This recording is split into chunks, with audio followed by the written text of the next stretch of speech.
Coming up on this Friday edition of Daybreak, at least 2 people are reported dead in a counter-terrorism raid in Belgium. The operation is thought to be related to last week's terror attacks in Paris.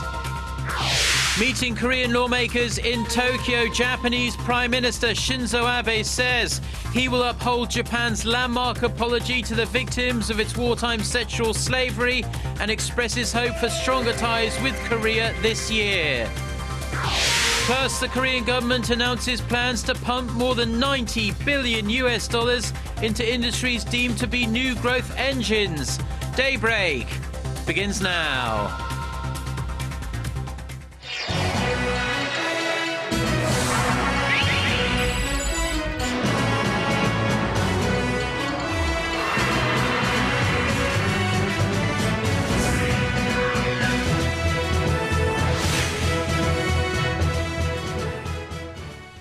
Hello and thanks for joining us. To our viewers around the world, it's 6 a.m. on Friday, January 16th here in Seoul. I'm Mark Broome and you're tuned in to Daybreak.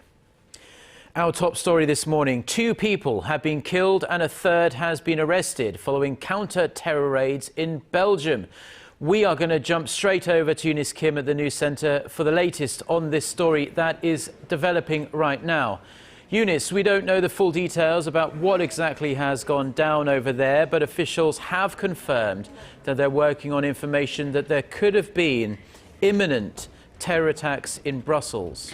That's right, Mark. And this raid in the town of Viviers was just one of about a dozen anti-terror raids Belgian police had conducted on Thursday.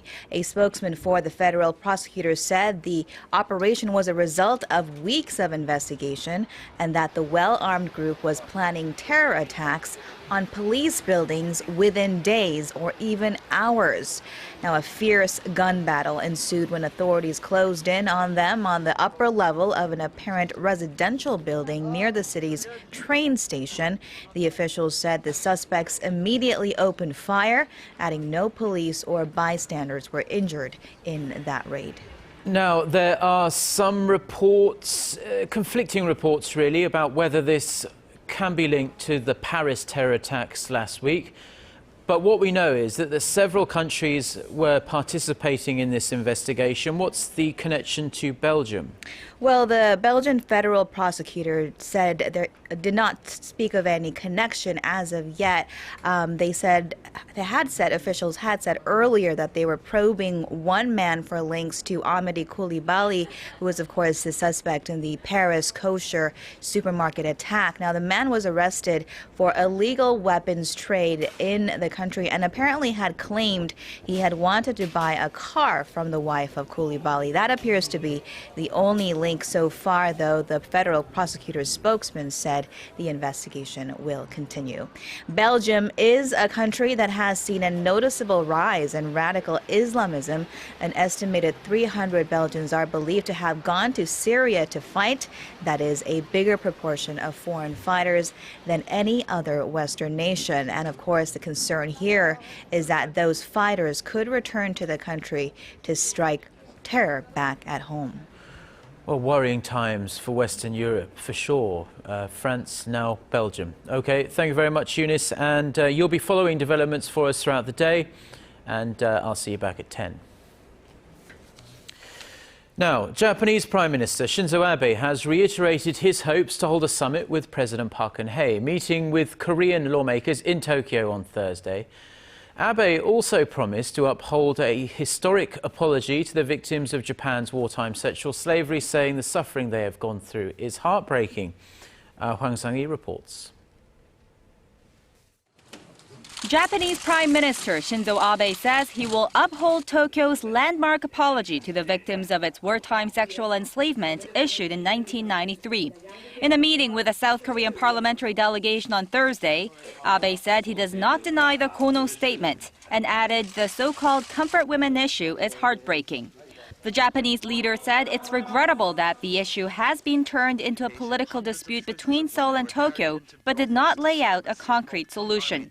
President Park Geun-hye had reiterated that Japan's sincere apology for its wartime atrocities was one of the preconditions for her first summit with Abe. 위안부 피해자 할머니들의 경우에는 그분들이 연세가 상당히 높으셔서 이게 조기에 어떤 그 해결책이 나오지 않으면은 영구 미제로 빠질 수가 있다. The Japanese leader said he's always open to talks and expressed hopes to improve ties with Korea this year, which marks the 50th anniversary of diplomatic ties. Seo Chang-won, the ruling Saenuri Party's Supreme Council member who is leading the delegation, told Abe that President Park hopes that this year will bring a new start for the two neighbors. Bilateral ties between South Korea and Japan are at a historic low, mainly due to Abe's repeated denial of Tokyo's historical wrongdoings. 9 South Korean lawmakers are currently on a 3-day visit to Tokyo, seeking a breakthrough. Japan's ruling Liberal Democratic Party General Council Chairman Toshihiro Nikai is expected to lead a 1,000-member delegation to South Korea next month. The question now is whether the parliamentary diplomacy will be enough to break the ice between the two neighbors. Hwang Sang-hee, Arirang News. Now, the Korean Red Cross will push to hold regular reunions of families separated by the Korean War under a plan called Action 110, drawn up to mark the 110th anniversary of the organization. The organization will seek North Korea's cooperation to locate the surviving relatives of some 68,000 South Korean families. In addition, it will propose launching a letter exchange program for them and offer more humanitarian aid to North Korea. The last round of these highly emotional reunions was held last February. Now, the Korean government is going to inject a sizable sum of money, 100 trillion won, that's roughly $92 billion US, into creating new economic growth engines this year. Our Lee Ji-yoon has more on where the funds will flow. A total of $166 billion will be poured into establishing a so-called vibrant creative economy this year. More than half of those funds, $92 billion to be exact, will be used to foster innovative startups and small and mid-sized firms. To make sure that bright ideas don't go to waste, the money will support the startups from beginning to end by offering financial tips and funds. Securities firms specializing in mergers and acquisitions between small and medium-sized businesses and venture companies will be developed, and startups that are deemed to have strong solvency will be exempt from joint liability payments. By region, a creative economy valley with a focus on boosting the gaming industry will be established at Pangyo Techno Valley on the outskirts of Seoul. Additional infrastructure will be built to attract more information and communications technology-oriented businesses and talent. In Seoul, what's being called a high-tech startup campus will be set up on Taeran Street, one of the capital's busiest business districts. Some 160 angel investment groups and startup teams will settle into the 10,000 square meter campus by 2017. They will each be given up to $920 million over 3 years to use for research and development. The government also says it will put a heavy emphasis on getting a share of the global biotechnology market, as well as the climate and energy sectors. This, the government says, will be done by helping some 2,400 domestic-focused firms transform themselves into export-oriented companies. Lee Ji-yoon, Arirang News. Now, Korea's central bank has cut its growth outlook for this year to 3.4%, and it cited sluggish growth in the fourth quarter of last year. But it kept the key interest rate steady at 2%, saying its current record low level is good enough to support growth. Shin Se-min reports. The Bank of Korea on Thursday cut its growth outlook for the Korean economy this year by 0.5 percentage point to 3.4%. The central bank governor said the downgrade is largely due to weak economic performance in the fourth quarter of last year. The lower-than-expected fourth-quarter growth came largely from a fall in government spending due to a lack of tax revenue and sluggish exports of intermediary goods. Experts also point out structural problems that are hurting the country's growth potential. They say the country's snowballing household debt that already stands at roughly $920 billion may dent domestic demand. And as the government focuses on structural reforms to pull the economy out of its low-growth rut rather than short-term measures, the BOK kept its key rate unchanged at 2% this month. It's continuing its wait-and-see approach for a third straight month following 2 rate cuts in the second half of last year. The BOK governor also said that the key rate is accommodative enough to support economic growth. Still, market expectations are building over another rate cut sometime in February or March. If the economy continues to perform below expectations, then there's a higher chance that the BOK will change its stance in setting the base rate.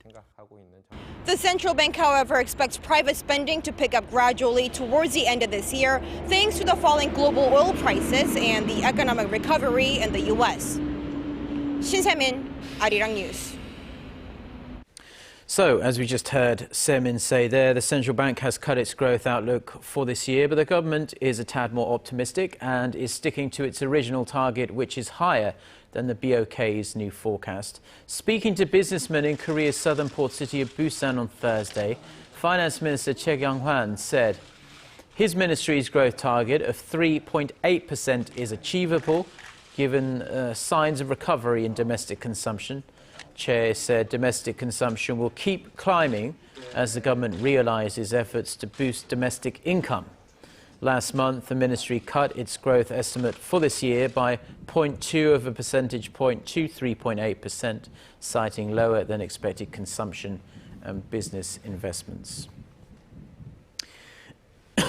Pardon me. And one of Korea's biggest businesses, Samsung Electronics, has launched a new smartphone in India that runs on its own Samsung-run operating system. The Z1 is the company's first Tizen-powered handset, marking a symbolic departure from its reliance on Google's Android platform.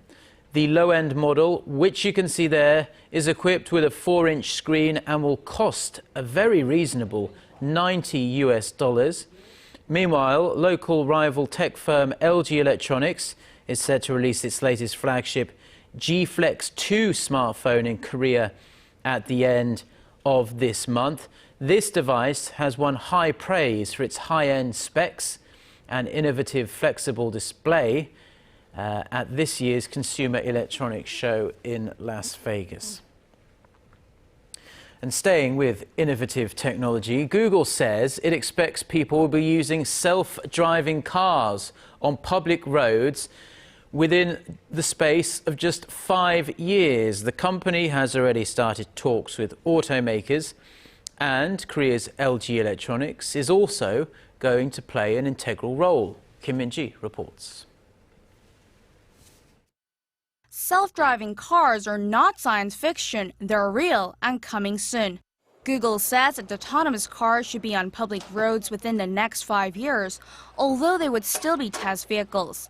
Speaking at a conference in Detroit, Chris Urmson, the director of Google's self-driving car project, underscored safety and said the cars would be monitored to see how they interact with other vehicles and pedestrians. He wants to reach the stage where his test team no longer pilots the cars. In a recent interview with Reuters, Urmson said Google is teaming up with auto suppliers to speed up the process. So yeah, we've been talking with the automotive community for the last few years. We are really excited about the technology. We are excited to push it forward for all the benefits and safety and convenience and just kind of making the world a better place.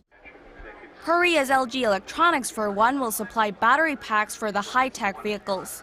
Urmson says that autonomous cars will bring a breakthrough to transportation, not only a game changer for regular drivers, but also for the disabled or elderly. Kim Min-ji, Arirang News.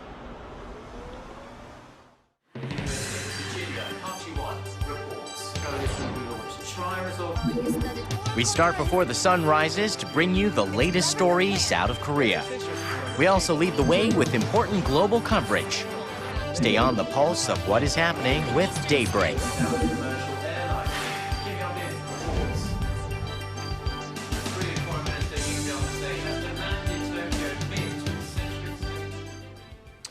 Now, France says the country is seeing cyber attacks against some 19,000 websites since the string of terror attacks last week that left a total of 20 people dead.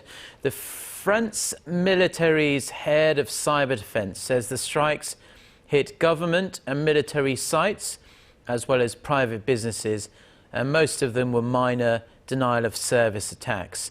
Officials believe some were carried out by well-known Islamic hacker groups such as the Middle East Cyber Army and Cyber Caliphate. No major damage has been reported, though. Meanwhile, the body of that man there, Frenchman, who was beheaded by jihadists in September, has been found in Algeria. Hervé Gordel had been held hostage by the Caliphate soldiers of Algeria and was killed when Paris denied demands to halt airstrikes against the Islamic State group. The United States and Cuba will take a huge step towards normalizing their relations on this Friday, as Washington is going to substantially ease travel and financial restrictions on Havana. This means many more Americans will now be able to travel to Cuba without a license. And Americans, mostly Cubans living in the States, will no longer be restricted in the amount of money they can wire to or spend on the island. Americans will also be able to use their credit and debit cards while they're in Cuba. The move is the first tangible step towards rebuilding diplomatic ties between the two countries that had been almost completely severed since 1961. The changes, however, do not lift the US embargo on Cuba, which will remain in full effect. Pope Francis is back in Asia, and he's in the Philippines now on the second and last stop of his week-long tour of Asia. The pontiff was welcomed by the president of the Philippines as he landed at an airbase outside of Manila on Thursday. He then travelled to the country's capital to meet with regional bishops and other Catholic leaders. Tens of thousands of people lined the streets, as you can see there, to welcome Pope Francis, and there were nearly 50,000 soldiers and police deployed to his security detail, and they'll be staying with him for the next few days. The Philippines is home to the world's third largest population of Roman Catholics after Brazil and Mexico. Now, shifting gears, Psy's Hangover was the most viewed K-pop video in the United States last year. According to Billboard magazine, the single grabbed the #1 spot with more than 170 million views on YouTube. It marks the third straight year that Psy has topped the list, following Gangnam Style, which has the most views ever on YouTube, and the following year it was Gentleman.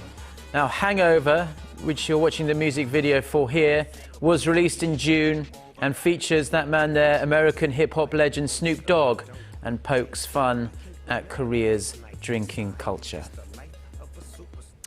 One of Korea's largest talent agencies, SM Entertainment, has opened a multicultural complex where you can get the ultimate K-pop experience. Our Connie Lee has the details. In Seoul's trendy Gangnam district, there's a new cultural complex where you can soak up the full K-pop experience.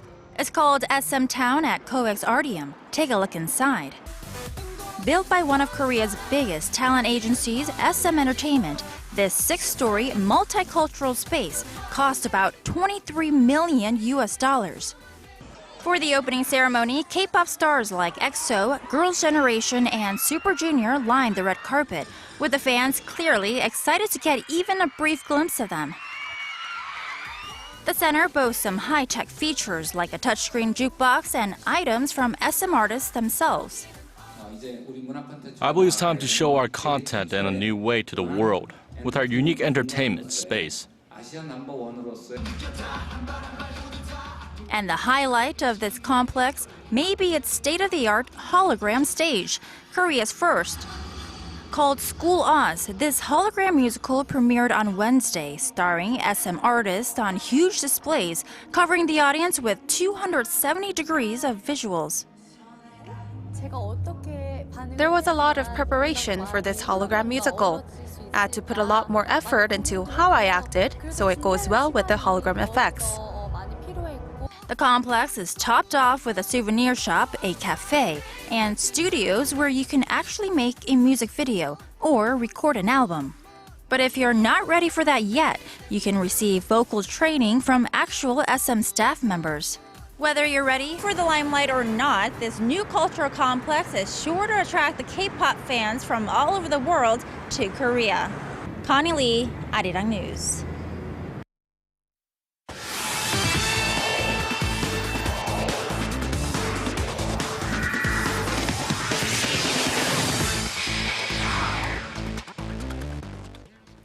And TGI Friday, everyone, as we kick things off with our 2015 Asian Cup coverage, as the Korean national football team is set for a big match against the host nation Australia tomorrow in their final group stage match. Now, win or lose, the Taeguk Warriors will advance to the next round, but a big match nonetheless, as it'll be a test for things to come in the later rounds.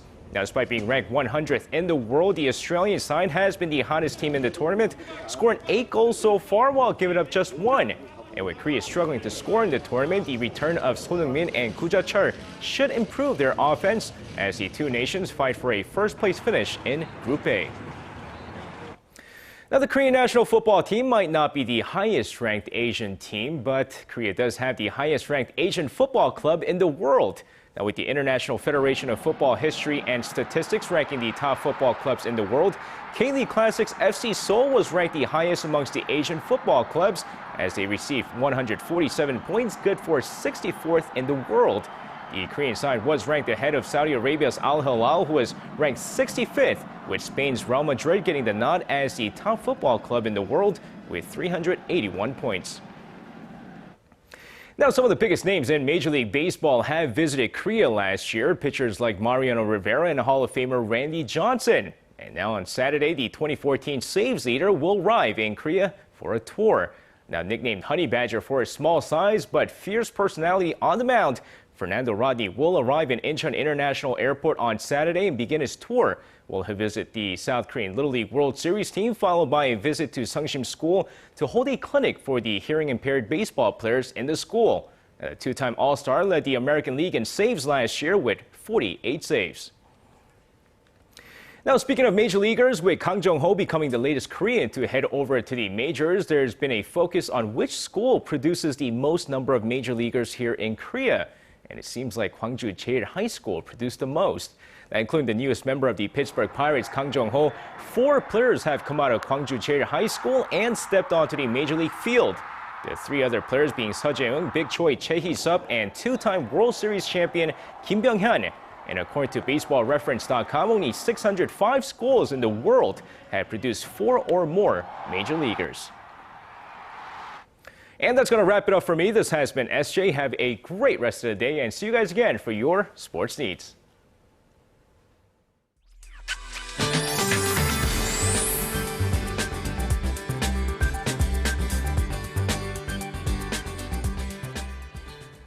Good morning. Well, I hope you had a chance to enjoy a very pleasant weather yesterday. The high in Seoul soared to 9, so it was pretty warm.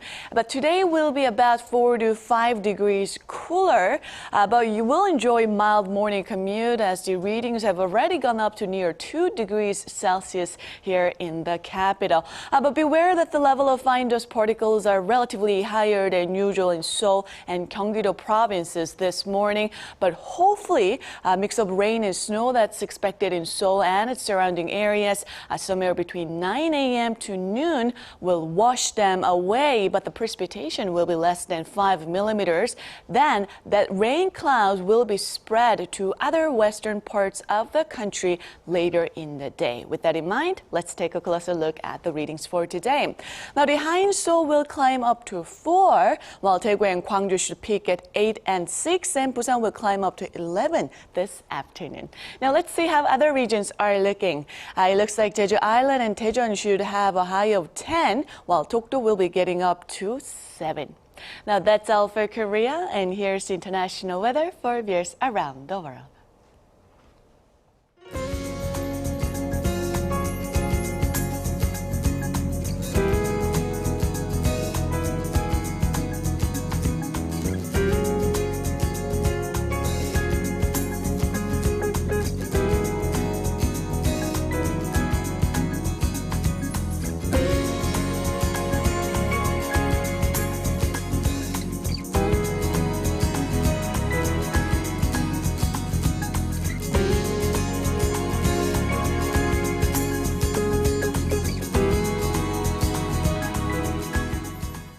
Well, that's going to do it for now. Korea Today is coming up at the top of the hour. Have a wonderful weekend. Stay tuned to Arirang, and we'll see you later.